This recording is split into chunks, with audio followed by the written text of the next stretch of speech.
Oh, you got Roger Dodger with you, too. That's a good deal. He's a nice speaker. Okay. Well, Carolyn, when you woke up this morning, what did you think about wanting to get back to San Diego? A little bit cold here this morning, wasn't it? 1 week to go. 1 week to go, yeah, okay. Carolyn, on behalf of the Chautauqua Sports Hall of Fame, it's our honor to induct Jack into our Hall of Honor. We're thrilled.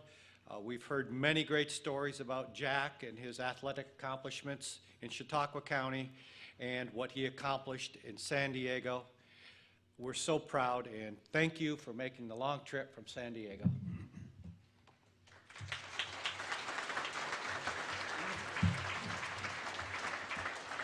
I want to thank everybody that's involved with this Chautauqua Hall of Fame. I appreciate this, and I know that Jack would have appreciated it. I'm sorry he's not here. And I'm not the greatest speaker in the world. You've got you've got the saying that the family that prays together stays together. Well, our saying was the family that plays together stays together. We had a great family, and we played a lot of sports and enjoyed it all. And I'm going to let Roger speak now. Thank you all very much.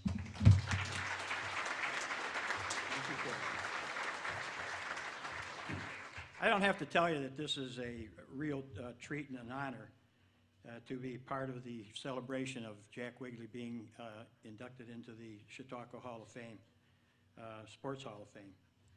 I have always believed that Jack was one of the best all-around athletes to come out of Chautauqua County. Jack played in all four major contests that we had at Southwestern: baseball, football, volleyball, and track.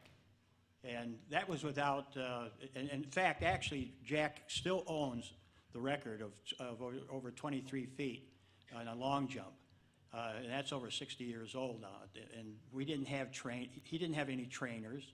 All he had was a fellow by the name of Joe Russian that would push him and make him a better athlete than what he already was. When Jack graduated from high school, he was immediately signed by the New York Giants. I want to make sure to get that right. Who now is actually the Los Angeles Giants. And Jack spent 3 years playing in minor league baseball. And the thing that stopped him from going further was he got drafted in the Army. After he came out of the Army, he had a decision to make. Am I going to continue my quest to make the major leagues, or am I going to go back to school? Well, that decision was made for him because Carolyn put her foot down and said, "You're going to school." And so he went to JCC, got his associate's degree, and another decision was made for him too. He didn't know where he was going to go next. Am I going to go to Brockport? Am I going to go to Fredonia State? Am I going to go Springfield College? Where am I going to go? Well, his sister lives in California, and she called and said, "Jack, we'd like to have you come out to California and go to school. We will get you through it as best we can." So Jack applied at UCLA, was accepted at UCLA, and graduated from UCLA. He then became a math teacher at a private school in San Diego. And then also at that time, the school was having some problems as far as their sporting events were concerned.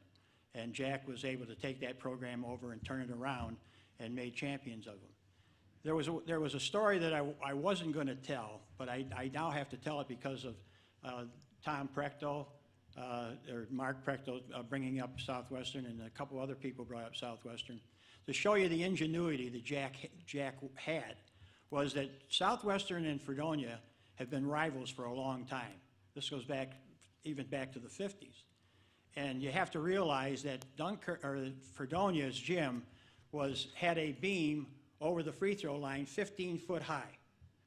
And Fredonia had Tom Prechtel and Joe Leone, who were 6'6" or 6'7", and they'd place them out there, so there was no way you could shoot. But Jack lit for doing up for 25 points that night by doing something I had never seen him do in all the practices.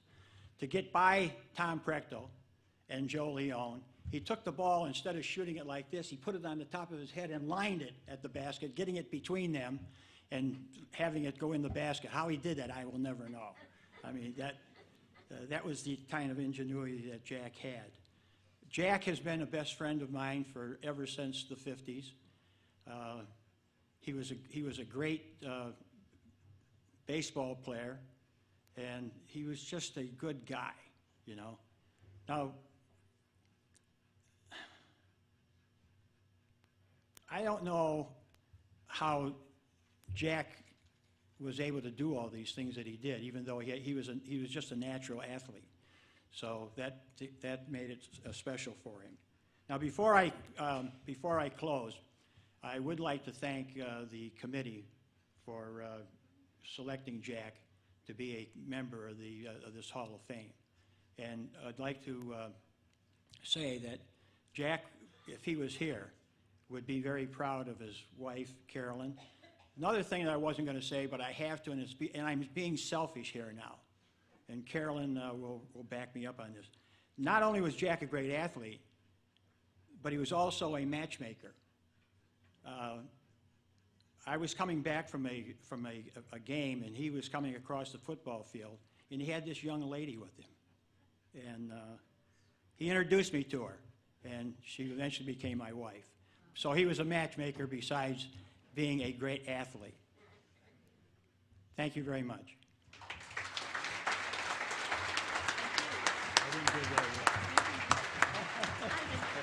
Good job, Rod.